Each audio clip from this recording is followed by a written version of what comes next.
Welcome to the Lock Shop with Nielson and Hustler.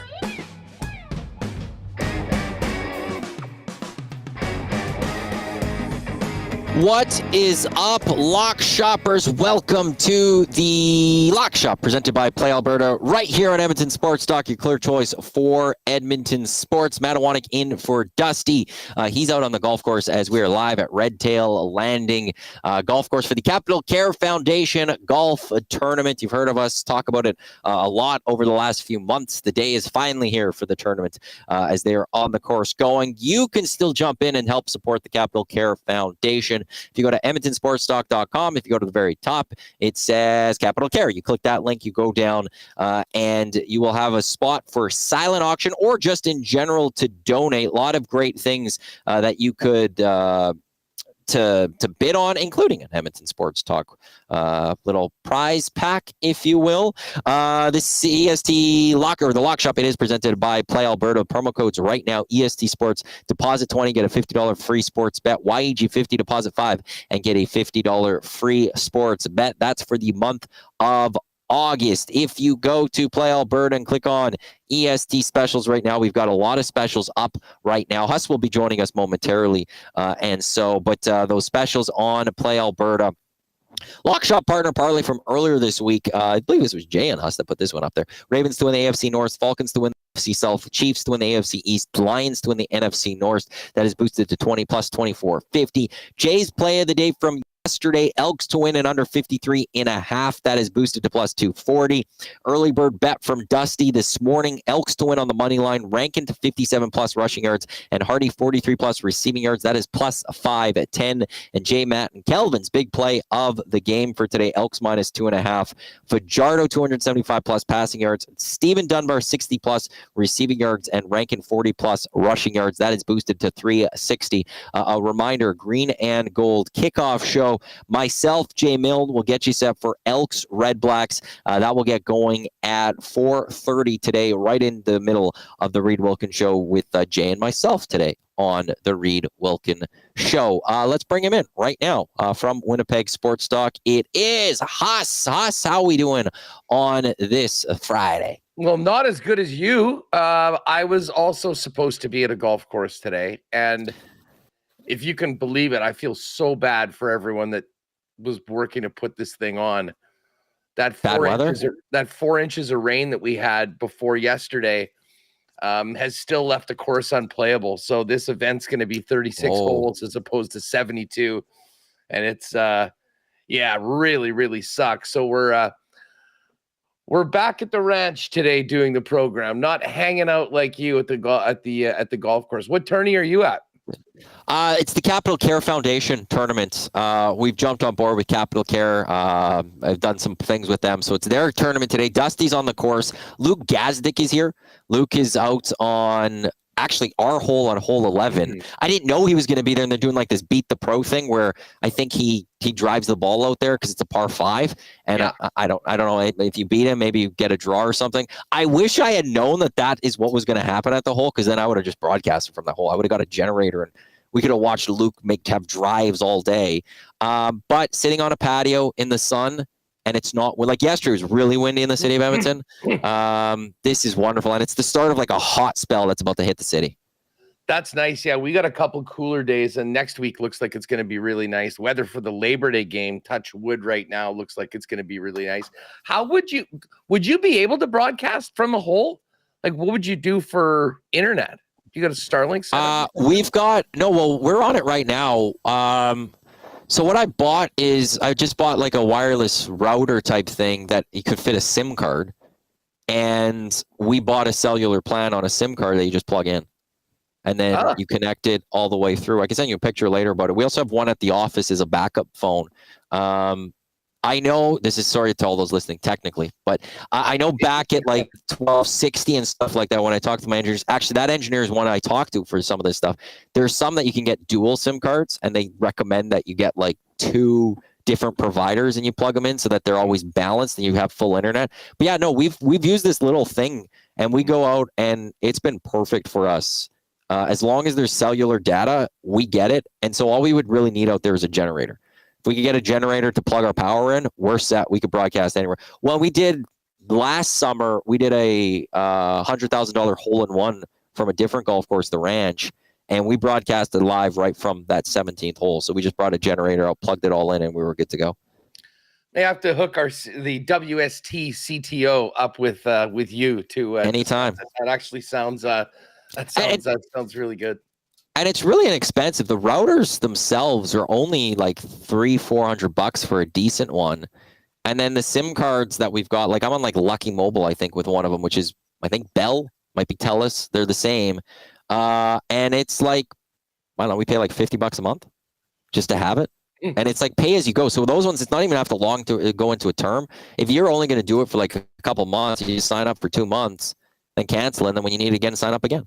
I mean, just the quality of everything is really good. Kind of blown me away. And yes, Big Uke, giving Maddie some props. Just the big brain emojis popping into the chat right now. I always worked well with our engineers. I was like one of those few people at the radio station that would always go sit with our engineers. A lot of other people were like, these guys are a little weird or something. I was like, no, I'd love to go and talk with them. So they loved me and I learned a lot from them. So I miss the engineering department of Bell Media. That's the one of the few things I absolutely miss about working at the old place. So now I have to be the engineering department. I love it. What's the vibe going into the big game tonight for the Elks on a roll? Yeah.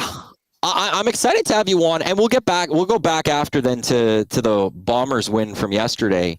I want to get an outsider's perspective on this one because here in the city, I think the vibes are very high. A lot of people are expecting the Elks to go and snag this victory from Ottawa, especially with Dustin Crum as the starting quarterback. The Elks are now -3. It was funny because this line opened up. I want to say it was 1.5 for the Redblacks to start this week. But There was one book that I saw Friday night during the post-game show that had this week already up. And I was telling Jay, like, the Elks are going to open up. At the time, it was Redblacks were 2.5-point favorites. I'm like, out here, when it opens up, it's going to be a Redblacks favorite. So jump on the Elks early because by the time this week goes, it's going to flip. And now the Elks are -3. At one point, a couple days ago, that was 3.5. But out here in Edmonton, everyone feels really good about the Elks going to Ottawa with the way that they've played over the last 4 games, have 2 straight victories, that they're going to go and take a 3rd straight as they then get set for the Labor Day series starting in Calgary. From an outsider's perspective, where do you come out on this? Do you give Ottawa a chance to grab this victory? I mean, for sure. I mean, neither of these teams are world beaters, right? I mean, would it shock me if Ottawa had a real strong game at home with their season on the line? I mean, I guess no. But I think I'm riding with Edmonton, all things being equal. Like, I will say, I mean, for the Elks to be favored by a field goal, at one point it was 3.5 on the road was maybe a little surprising. But then you look at Ottawa and you see what they've done this year, the fact that Drew Brown is out, and they're a very different team when Drew Brown is in as the quarterback than anybody else. Dustin Crum seems to have amazing second halves against the Winnipeg Blue Bombers in relief duty, but other than that, has not been a world beater by any stretch of the imagination. And the bottom line, Maddie, is that it seems like Cody Fajardo has given Edmonton some direction, some real leadership, and, has been earning some belief within that locker room first and foremost. And I think, with a couple wins behind them now, it's bleeding into the fan base right now. So, yeah, I mean, Edmonton should be feeling good about where they're at right now. Well, they'd like to be in a better situation, but where they're at right now as a team, they're getting better. They're moving forward. The offense is improving. That's helping the defense in a big way, just that they're not on the field the entire game. And listen, we've seen Cody Fajardo do this before. This is a guy that has earned a big time chip on his shoulder. He's getting the opportunity to prove a lot of people wrong. And listen, a lot of people wrote this football team off entirely 5-6 games into the season. So he's pulling them out of it right now, and it's been pretty fun to watch. I definitely am thinking the Elks win this game tonight. And even though I'll say that I think 3 is probably a little too much, or 3.5. If you made me bet either side of the spread, I'm still taking Edmonton. I mean, I do think that Edmonton, they go in and they get this thing done. And, much like last week, I mean, what was it, 4? Or actually last week, I think they won by 8, wasn't it? Against Toronto? What, 28-20 was it final? 28-20, yeah, 8 points. 28-20, so an 8-point win. So I'm riding with it. And, this is the wild thing. I mean, obviously with Winnipeg winning last night, BC a favorite. Like the Elks literally have to win. Yes. Just to keep up right now, never mind putting them in an opportunity to sort of chip away. But I'll tell you what, if they can win this game tonight, we'll see what happens with Saskatchewan and Calgary. Calgary's been one of the great stories of the season so far this year, and certainly they have whooped the Bombers 3 times. But much like Winnipeg and Saskatchewan, you can very often just throw the records out. The Labor Day game for the Battle of Alberta will be incredibly interesting, especially with Mark Killam's ties to the Stampeders. So it's very simple. Go to Ottawa, find a way to win this football game, and then you're going into Labor Day with a lot of momentum, of feeling really good about where your team's at. You're an underdog, got nothing to lose. Go in there and see if they can make it a little bit more interesting. One thing I'll say, just as the result of last night's game, Matt, I mean, what would you say the chances of a crossover right now are? 90%? Yeah, I have to break down the schedules after and see what, how many games are interdivision are left and how many aren't, because there might, that's the only thing. How many times does Ottawa or Toronto face each other, and are there wins to be picked up still that way? But, when I see Ottawa right now, it's 6 points in that third spot, 10 games played. So they're going to actually have, BC, they're going to have a game in hand tomorrow on Ottawa. If Ottawa loses this week, and so does Toronto, and even actually if Toronto wins, they're at 6 points. They're 2 games behind BC for that 4th spot. At the very, I don't think you can go lower than 75%. It looks really good that we're gonna have a West team. So you just have, right now in the West, you just have to be in that 4th spot, and you're gonna be in the playoffs. And to your point on the Elks, they need this one. Winnipeg got that win. It looks like BC should be able to go get the win against Toronto tomorrow. Then if you don't pick up this victory against Ottawa, it makes those Labor Day series very difficult, because, even if you split, you're not expecting the Elks to go in a sweep in that one. If you split that one, you're not really gaining too much ground. For the flip of the Elks, the other thing too, Cody Fajardo has been fantastic. It's also Justin Rankin too. Justin Rankin might right now be one of the most dynamic players in the Canadian Football League. They have finally figured out a way that, through their struggles earlier in the season where they couldn't rush the ball with him, they figured out that, no, you need to do what Brady Oliveira did yesterday.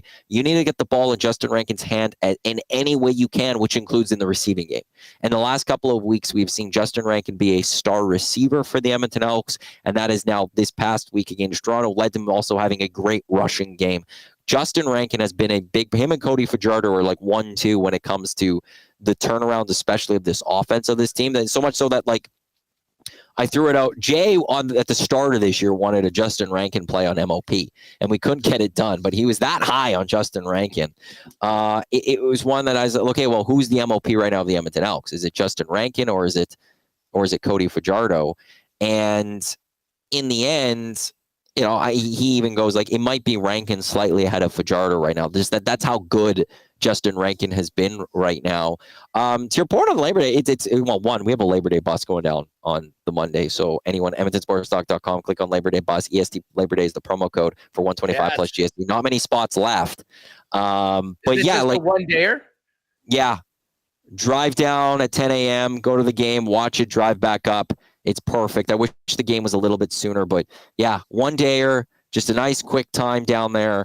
They used to do this in town. I've never been able to go on it. Tommy's been on them. He says they're a great time, and for many reasons, it's stopped. So we joined up with the Elks. Like we need to get this back. We need to do this. And one bus is completely full.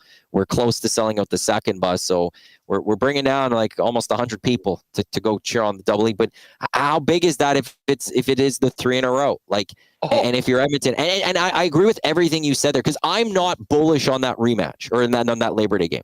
I haven't seen the Elks beat a good team yet to give me the confidence that they go beat Calgary. But the one thing you said that I haven't fully thought of is the fact that they will go into that game with no expectations. You're expected to lose that football game. You're expected to go to Labor Day and take on the Stampeders and lose. And those can be the most deadly teams that you go up against, is the team that goes in there and they're like, okay, we're not expected to win. Let's see what we can do. Fajardo loves that position. Yes. That was him in the Grey Cup against the Bombers. Yeah. That was him really when he was starting out as the quarterback for the Saskatchewan Roughriders. So yeah, and I mean, don't underestimate the coaching side of things with, I mean, I would say like Mark Killam has sort of had some growing pains through the first half of the season, but to his credit, they figured a bunch of things out. They seem to be making the right decisions. And albeit that team has had a ton of turnover since he was last there. It was one of the big stories in the first few weeks. How are they doing with all these new bodies? But he knows Dave Dickinson very well. I mean, he'll have a little something for Calgary, I think, in that game right now. I mean, the big thing is they can't worry about that. They got to be focused and locked in on playing a clean game tonight. Because this is the thing. If they, I mean, and let's, kind of show what the Bombers did last night. They went out and they executed pretty well, and they didn't make any big mistakes. Yeah. I mean, would you have liked to have been them to be a bit better in the red zone? Absolutely. Did they give up a couple explosion plays? Yeah, they did.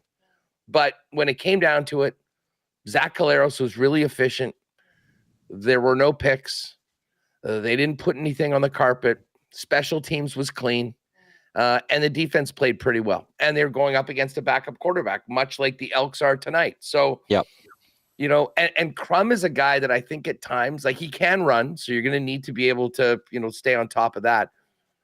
But I think, and this happens sometimes when their guys in, then they know they're further down the depth chart. They know the starters coming back probably next week. At times there's a bit of hero ball in there. And that's not anything that the Edmonton Elks can do, but I think they might be able to take advantage of a quarterback that might press a little bit, knowing that he really has to make something happen personally moving forward, as opposed to also being in a pretty desperate situation to get wins. Yeah, and that's the thing. Like, that's as confident and as good things are right now in Edmonton as you're looking ahead to the game against Calgary on Labor Day. There is a part of this is like, but though you can't blow this, because if the Elks miss this game and don't grab the 2 points, they're already so far behind the 8 ball in this one that it's just like you're not. There's no reason to then believe that you're going to then go in the second half of this season as this starts the second half. Go catch up on BC. As well as on Winnipeg to make that play. So we'll see. Green and Gold kickoff show, 4:30 tonight, right here on Edmonton Sports Talk will be the Green and Gold kickoff. Myself and Jay Milne will get you set for this. We also have the Green and Gold post-game show as soon as this game ends. Let's go back to that Winnipeg-Montreal game then from yesterday. Yeah. Anything on the injuries from the receiving core when it comes to Dembski and Stearns? Like, nothing after anything the game. As of yet? Nothing after the game, and they'll be off for the next couple days. I imagine we'll probably get an update when the team returns to practice on, I guess, Monday, Tuesday. They'll be in the room, but like the Dembski, I believe it was a concussion protocol. So I mean, you hope that he'll be able to come back. He's been pretty durable. Stearns got absolutely trucked into his shoulder, and that one looked like it might be a little bit more serious, and he's actually really turned into a pretty valuable member of this receiving core over the last few weeks. He's certainly been a red zone target, pulled in a few touchdowns, and has turned into be a pretty reliable guy, especially when they needed it with some of the other guys out. But Matt, did you watch the second half, or were you able to pay to catch the game? Yeah, I was following along to most of it. Because it was pretty interesting. Those two guys went down, and who was out there playing playing receiver, throwing blocks, but Chris Streveler. And we've been talking for a long time since he came back, and the rules were changed in the Canadian Football League that allows you to put two quarterbacks on the field at the same time. Mm-hmm. I have been begging at times for a Streveler package that would potentially give him the opportunity to get the ball in his hands and make some plays. I mean, the guy's a brute. We know how difficult he is to tackle. We saw in very short order last night as how effective he is as a blocker. And I would suggest that he's probably superior than almost everybody in the receiving room in a blocking fashion. I mean, this team needs to find ways, especially going up against Saskatchewan next week, to, maybe have some different looks and put your best athletes on the field. I guarantee you next week, there'll be a lot of talk about, do we see a little bit more Chris Streveler in the offense right now? And that would be a very, very fun thing to see coming up at Labor Day. But it was all hands on deck last night. I mean, this team has had two really rough second halves recently. We all know what happened in the, in the last 3 minutes of the Ottawa game. They didn't make those mistakes. They held on. And again, Brady Oliveira, signature game last night, over 200 combined yards, 130 plus on the ground. Finally got his 25 touches a game, and look at what happened. Over 200 yards and a big win. So maybe all the people that have been clamoring for more Brady weren't dummies. Although in Osha's defense, it's hard to keep giving anybody the football if your offense is on the sideline. And it was their ability. First of all, Brady sometimes was just running for 15 and it was first down, but Zach was really efficient. They moved the chains. He had a real good time, and the offense stayed on the field. And if that's the case, you'll have plenty of opportunities to get Brady Oliveira's a ball, and he certainly made the most of it last night. So that was a game they absolutely had to have. I mean, as you kind of laid it out, I mean, yes, you're fortunate. You're not going up against Davis Alexander. You're going up against James Morgan, fourth stringer, really. Make it look like it's a guy that doesn't have a lot of experience and is doing it. I was worried, though. I was worried going into that game. I mean, we saw no one knew who Davis Alexander was last year when he was the third stringer. And the next thing he turned into that. And this guy, had a little bit of experience playing in the game last week. He's been in the NFL. He's been in other pro leagues. So, and he'd been with the Alouettes for a while. So he was somewhat familiar with what they'd been doing. But Bomber defense stepped up. I mean, as I say, there was a couple big plays. Jason Moss is a great coach. They dialed up a few things to get some big chunks. But for the most part, the defense did a real good job at just keeping the ball in front of them, making it difficult for him to complete passes and to stay on the field, basically. And then it was Brady and the offensive line taking it away. So big win for Winnipeg. They get a few extra days off before preparing for next week's Labor Day Classic, where, like you guys, we will be on a bus, although we'll be doing it for the full weekend. It's truly an extravaganza on the prairies for Labor Day. How does that work? You guys leave on a Saturday and then come back on the Monday, or how do you guys work out your bus? Because it's a lot easier on a Sunday than the Monday because people work generally on the Tuesday. So totally. And that's why the timing of the Labor Day game is so good with it being the Sunday. Yeah, we leave Saturday morning around 9, usually stop at Brandon for something to eat. The Bombers are always set up there. A bunch of the buses will stop there. And then, you cruise into Regina mid-afternoon. I think we've got a dinner set up for people to go to, which will be fun. And then usually Wade Miller invites all the Bomber fans that are in Regina to a bar and buys everybody a drink. Yeah, it's really cool. I mean, like, that's one of the things the Bombers have done, just little touches like that, just showing how much they appreciate the support. And it goes a long way.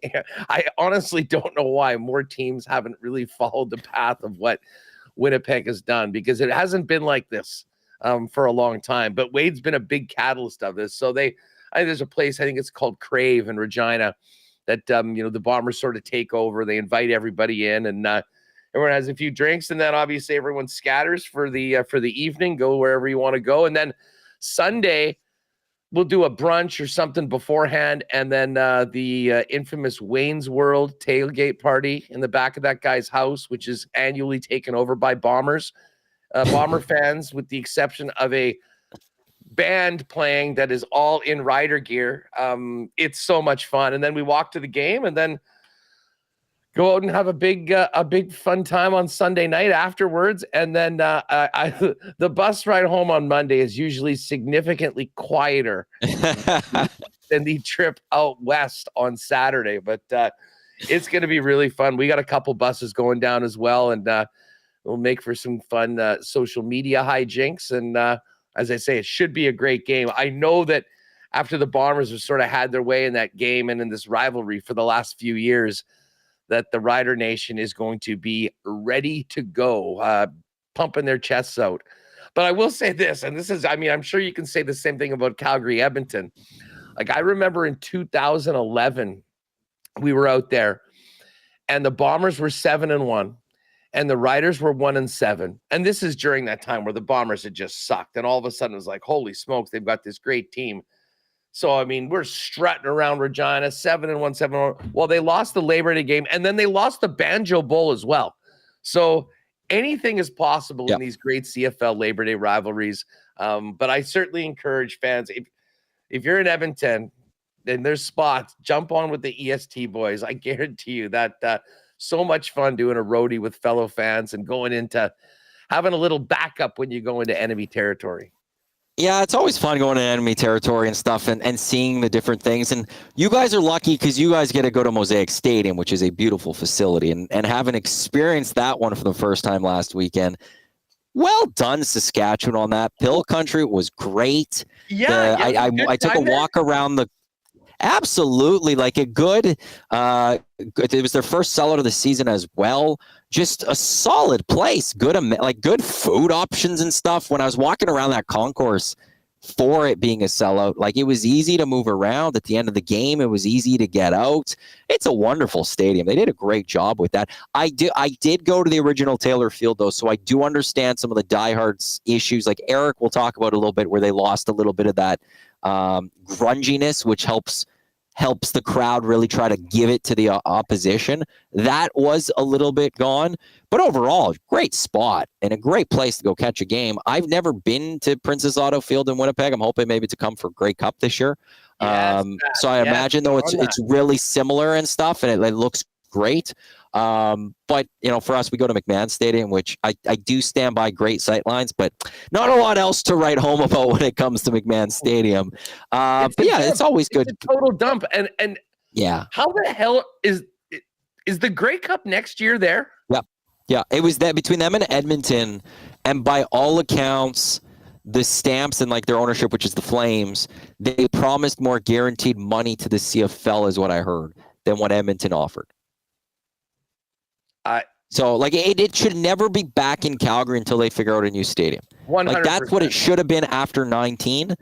Now it should be like outright, like, Stuart Johnson needs to go talk to them when he's there. He's like, you guys are getting the Grey Cup next year.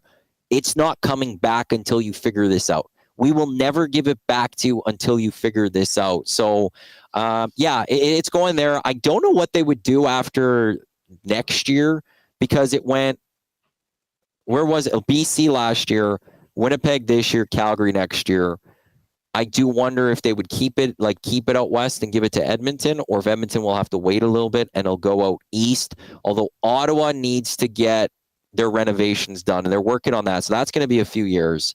The one thing I do wonder, this is, and I've thrown this one out there in the past, so I'll take your take on this, having been around too, Heis. The Argos are now fully owned by, for the majority owned now by Rogers. Bell is out.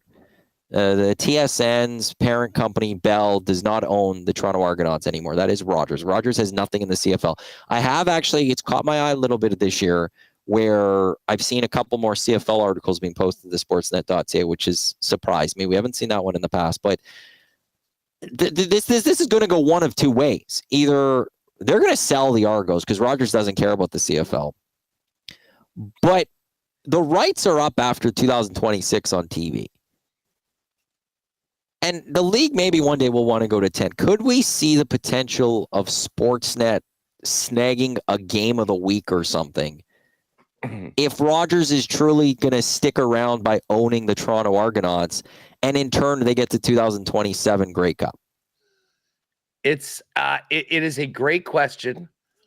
I would love to see that. Not that I have any skin in the game for sports, and I just think it would be good for the league because, to your point, TSN has owned the CFL. They've been the driver to the CFL, but I mean, with the exception of Arash Madani at Sportsnet and Tim McAuliffe, who I love, I mean, those are the only guys that even paid attention to the Canadian Football League for the most part. Bob McCown did too. Oh, yeah, Bob. I mean, Bob back in the day, absolutely. I mean, when he was on, but I mean, he hasn't been on for, I mean, that show on that station probably 5-6 years. And let's face it, I mean, the best model is like the NFL, where you've got a great partner and you're focusing on these games, but you're also having other people involved in broadcasting the games as well. So that would be the biggest win. What's interesting, Matt, is the guy that's in charge of this all, it's Stuart Johnson, who of course has been leading TSN in a head-to-head battle with Rogers Sportsnet for 20 years as the president of TSN. So I have no idea what those relationships are like. I mean, they probably would know each other quite well. And he has such a loyalty to TSN too. I mean, does he even go there and try to split that up? Because I will say TSN for the most part has done a very good job at, really making the CFL a priority, a big deal on their networks. And I think it's a big reason why, the league is where they are right now. Like, they wouldn't be where they are if TSN didn't have the support and the financial investment that they've had. So that is a really fascinating question. But if they could get Sportsnet involved for, as you mentioned, a game of the week, I think it would be a big, big win for the CFL moving forward.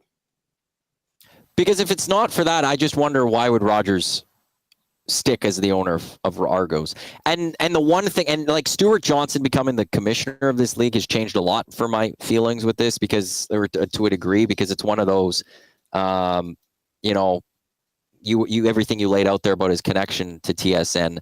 But I do look at, like, if you go back to the Argos when they got bought by MLSE, it wasn't MLSE. It was Bell and Tannenbaum, because Rogers didn't want to be involved with it. And then the next year, Rogers jumped in. And it never made sense why Rogers wanted to get in. It made zero sense to me why Rogers all of a sudden joined in that one. And I remember having James Duthie on with JMO one time with that. And he was the first to ponder, if they ever get to 10 teams, you need another broadcast partner, and just in that sense, because you have to broadcast one more game of the week. And is TSN really going to be able to broadcast 5 games every weekend? And so that's always also stuck with me. So I'm just watching everything that's going on with the Argos, that 2027 Grey Cup. It all, the rights up after 26. It's going to be an interesting time a little bit over the next little while for the CFL and seeing what happens there. We do got the Riders and the Stamps tomorrow. Last time I checked, the Riders were slight favorites by, Calgary. It was yesterday. It was Saskatchewan -1. Now it's Calgary -1. Calgary -122 on the money line. Saskatchewan -109. So pretty much a pick 'em. Oh, really? Yeah. So Calgary's now a slight favorite. I mean, I basically seen this as a pick 'em all week. Like, essentially it was -110 on each side. Then it was I'm seeing Sask -116, Calgary -104. So they're just on the opposite sides. But basically, this is a pick 'em, and it just depends on what the market is right now. I mean, they'll throw in a -1 on either side if you want to get it closer to that even number. But to me, I mean, you play this game from my perspective as a pick 'em, who you think is going to win. And I mean, that was really what we were saying about this Edmonton-Ottawa game earlier on in the week, when it opened at Ottawa -1.5, quickly went to a pick 'em. That's kind of where we got in. I mean, to me, both of these games should be very, very short spreads, if at all. And I like it. I mean, I do like BC still. I'm surprised that do you still have 3.5 for BC? 4.5. It's moved to 4.5. See, I mean, I thought that this might be like 6.5 by the time we get to game time. And it really has not moved that much over the course of this week. I think what that tells me is that, like, the Argos offense, as much as they don't run the football, and that's a problem, they need to learn how to run the football a little bit more. Nick Arbuckle's had a pretty solid season. And offensively, they've been able to put up points and score. And so I guess they're thinking that BC going on the road, that in itself is going to be the challenge for the Lions, and that's going to be the thing that they're going to have to deal with. The one reason I'm like, no Coxie tonight. Coxie's not going to be there. Yeah, Coxie's not going to be there, and that's the big one for me where I can see this line ultimately closing closer to like a 5.5, maybe a 6 or something like that. Because what are the Argos going to do? But they have this Jake Herslow, who has had a touchdown in back-to-back weeks. He looks like he might be a little bit of a gamer for them. So we'll see how they go about it. But from a Winnipeg perspective, would you prefer the Riders coming into Labor Day feeling really good about themselves, having beaten the Calgary Stampeders and are rolling, or a Riders team coming in off of a loss who might be a little pissed off? To be honest, I think winning. I Yeah. think I'd rather have them, at 9-1, feeling great about themselves. Listen, I don't think this team's going to be overconfident. It's the biggest game of the year. They've gotten their ass kicked repeatedly by Winnipeg over the course of the last 5 or 6. I mean, they're going to be swept ready last to go year either way. But I think that a Calgary win would, I think, maybe even make this team more focused through the week of practice, getting ready for it. So, and I guess the other thing is that when we're looking at the West right now, despite the fact that Calgary has owned the Blue Bombers this year, if Saskatchewan does win, Calgary and Winnipeg would then have identical 6-4 records. Now, Calgary would have second based on the tiebreaker, but again, you're right there.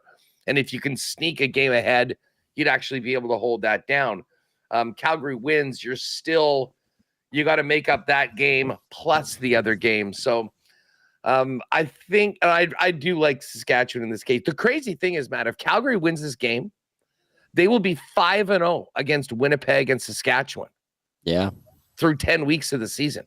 Have they played BC yet? I believe.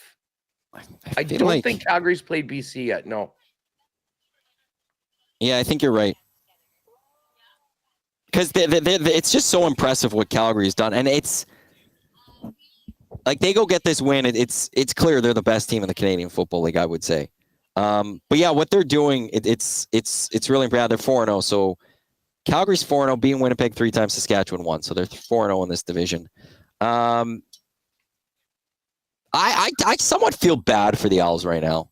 I will say that right now too, just because if it wasn't for the injuries, like they're just so, and I know that's football and it's next man up, but they've been decimated so much in so many key positions too that like they should be right there. When we're talking about the best teams in the CFL, we should be easily saying Montreal, Saskatchewan, Calgary right now. Hey, Montreal was number 1 on our power poll for the first 3 weeks of the season going in. We all thought that they were sort of the team to beat. And then, we were seeing, well, what happens in the West, I guess, will be up in the air. But we do know that Montreal is right there. And, of course, Toronto was the defending champs. But this is why they play the games. I mean, we're now halfway into the season. Toronto's basically done. Ottawa is in a terrible situation right now going into this game. I mean, they would end up being 3-8 if they end up losing. So that's the one thing about Montreal. As much as they had the nice start and they've lost a lot of games without Davis Alexander, they're a game and a half back of Hamilton right now, and they've still got a nice cushion on Ottawa and Toronto. So I don't feel as sorry for them. I feel a lot more sorry for them if they had this great season and then they were going into the playoffs with James Morgan, because we know that Davis Alexander is going to be coming back. By the way, yes. Do you see Very Alexander soon. on the sidelines last night? He looks like a middle linebacker or a fullback. Yeah, he's a big boy a little bit. Oh my God, he's so jacked. He's got no neck. I couldn't believe it when they kept showing him last night. I'm like, I did not realize that he was that jacked. And then you go and see Morgan, who's a pretty lean guy. It was very I just saw MBT with a burger early in the game. They showed him walking around and he had a burger and he's putting. That's the only thing I saw when it came to those. I don't know if you're big into this, but tomorrow, NCAA football's back, baby. It's a slate of games tomorrow. Yeah, I think they got rid of the official name of week 0. I think it's now just all considered week 1, but really this is week 0. It starts in Dublin. Iowa State Cyclones taking on Kansas State Wildcats. The Wildcats -3.5. But yes, starting tomorrow, we've got some college football on air as well. So you can watch some CFL, you can watch some NCAA football, and that means we're only 2 weeks away from then the National Football League kicking off on the weekend and stuff. But yeah, you've got Boise's taking on South Florida, Rutgers, Ohio. There's a ton of nothing and it's also one of those where there's not a lot of big names. We get the ranked matchup that I mentioned out in Dublin, Iowa State, Kansas State. But this is also a weekend that you just get to go watch a bunch of teams that you won't watch the rest of the season until ball season comes. And yeah, college football week 0's here, baby. Stanford, Hawaii. We got Boise State, South Florida, Ohio and Rutgers, Sam Houston State, Western Kentucky, Buffalo and Minnesota. Golden Gophers against the Bulls, baby. Yes, that is. I went to that Gopher Stadium's really, really nice. Oh no, that's next weekend. I got that one. Dig it wrong on that one. That looks like a nice facility because that's where the Vikings played for after the dome collapsed, was it not? Yeah, they did play for 2 years there. They've done a big reno for it. I guess the boosters there at the University of Minnesota had some nice money for that football program. They haven't been bad over the last couple of years. I saw them get absolutely steamrolled by Michigan in the Wolverines championship season. But yeah, I mean, honestly, I probably won't be going hard on any NCAA right now. We'll kind of see how things go. It's just nice to watch. Features. But this week it's CFL. It's the CEBL playoffs, Matty. Big game. That's right. That's out in Winnipeg. Hey, you want an underdog? And Edmonton people I know love betting against Calgary in anything. Calgary upset Vancouver last weekend to make it here. Calgary has the best record of any of the 4 teams. And I believe they are the favorite. They're plus 125 to win the championship. The Sea Bears are going to have 10,000 plus in the building tonight. They're a plus 175 money line dog in this game. And I think they're pretty live in this one as well. And Winnipeg beat Calgary during the regular season, much like Calgary. That was the craziest thing. The Vancouver Bandits were 19-5 and 0-3 against Calgary. And then Calgary beat him again on the buzzer beater in that last game. So if you're looking for a real, the team that gets bounced in the first round of the playoffs, but hosts the Memorial Cup and has a month and a half wait and then does it, that's the Sea Bears. They're 5-1 to win the championship. But I might be looking at a little underdog play tonight. I did want to lean on you. Is that Canada Life, by the way? Before you get to that, is that Canada? Is that it's all there? Yeah, well, geez, it's too bad you weren't in town this weekend for it, Maddie. We got 2 games tonight, the championship on Sunday, and then a street party tomorrow, including a free concert by your favorite, Sean Desmond. Oh, no way. Yeah. I'd go see Sean Desmond if it was free. Hey, you know what? They've done a really good job at adding a bunch of things around this event. They knew they were going to be in it, so, they've made a big deal. That the Sea Bears have done an amazing job at kind of really establishing it as sort of a big deal. I mean, and playing in Canada Life Center was the number one thing. I mean, the minute they opened and they were playing there, it seemed like a big league production. I mean, you put it in a smaller gym with 1,500 people, even though the product is good, the entertainment value isn't quite there. They have nailed it at every level, and so far so good for this one tonight. What I wanted to ask you about a couple player props from this Elks game. Do we like Justin Rankin over 55.5? This is a tough one with Rankin because they're finding a way to get him the ball. I'm more comfortable if you could find a way to get an all-purpose one with him, and then I haven't been able to do that one. Like we did Jay and I put a play together, and we put Rankin at 40+ rushing. Like, I do like over 55. I do. The only fear I have is like against Montreal 2 weeks ago, he had 0 rushing yards. The guy ended with 88 total all-purpose yards. He rushed the ball, though, 5 times for 0 yards, and they didn't run the ball in the second half. That there is a situation where, you know, if the Ottawa Redblacks D-line could just plug up some holes, they just can't figure a way to run it. Now, they have mixed him in with the pass, so that should keep opening up the run for him.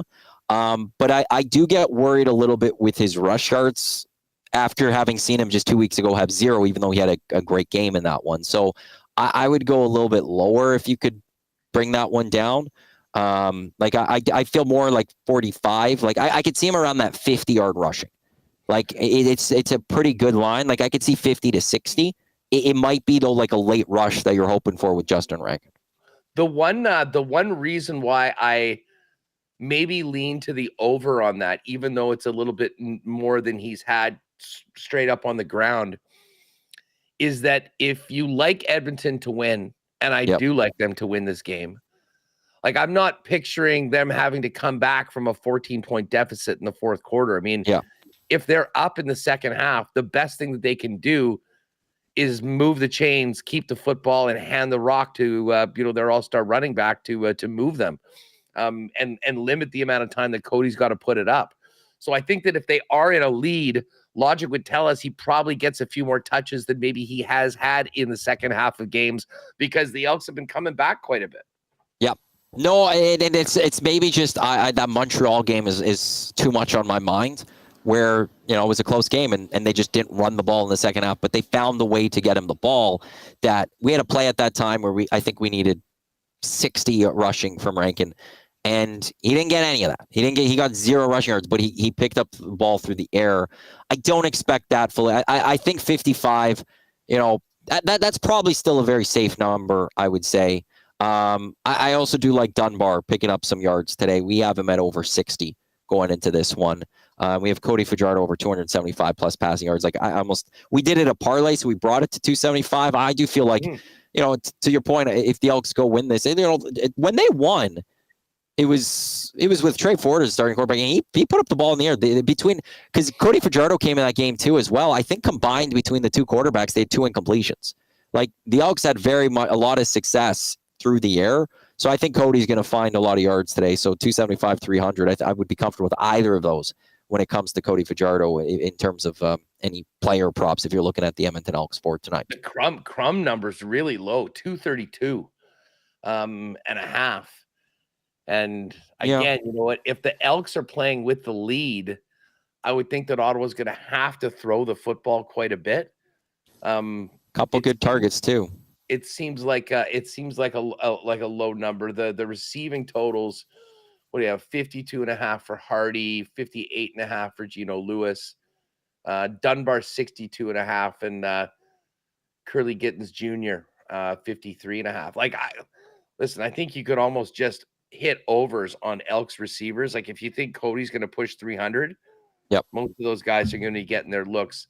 The one thing interesting is, you know, how many of those 250 to 300 yards are Rankin passing yards? Yes. We'd like to see rushes for Rankin and Cody airing it out to those receivers. Although in my CFL fantasy, I need Rankin to go off because I went up against Brady this week, and I'm in a trouble. I'm in trouble with my standings overall this year, but now this week I'm already on a bad spot because I had Brady. Haas, what's coming up on WST today? Well, we're a big breakdown of last night's game. We got John Hodge from 3 Down Nation jumping on. We'll hear from Mike O'Shea and Brady Oliveira in the first half hour. Mike McIntyre, the Free Press, is going to join us. We'll talk a little NFL with Hacksaw, and we will get ready for tonight's semifinals of the CEBL with our old pal Joey Slattery. Hey, just quickly, say hi to Joey. I will. Slats is such a beauty. Hey, shout out to El Presidente. Said Huss, I'm sitting in section 126. Would love to meet Huss sometime next weekend. Yeah, holler at me on Twitter's or X is probably the best way to get me, El Prez. But we will definitely be there on Saturday. We will be there on Sunday. I don't know where our tickets are. They're usually in the upper bowl somewhere. But you'll see a bunch of us. We'll be rolling deep. And as I say, I'm looking forward to seeing some of the posts from your crew as we're driving back from Regina as you guys head into Cowtown for the Labor Day game on Monday. It'll be great. We'll exchange some picks. WST coming up. Huss, enjoy that. We'll talk with you next week. I'm on with you Thursday, Friday.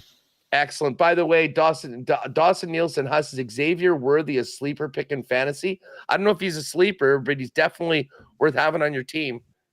Big Mahomes season coming up. There'll be a lot of guys that'll be getting it. Maddie, have a great weekend, dude. Have a good one, Huss. There's Huss, him, Remo. They're coming up on WSD in mere minutes at the Winnipeg Sports Talk. I don't know if I'm assuming it's Friday. They should also be doing marbles races today. I saw it a few days ago, also on their stream. But get ready for hopefully marble races today. It's exclamation point marbles. It's an exclamation point. I think it's exclamation point marbles. Throw that into the chat. Up next, we got the oil stream. That's with Eric and Hernan. EST Afternoons, Hernan and Zach and myself and Jay will have the Reed Wilkins show and then the Green and Gold kickoff show 4:30 right here as well. We're live at Red Tail Landing for the Capital Care Golf Tournament. EdmontonSportsTalk.com. Click on Capital Care.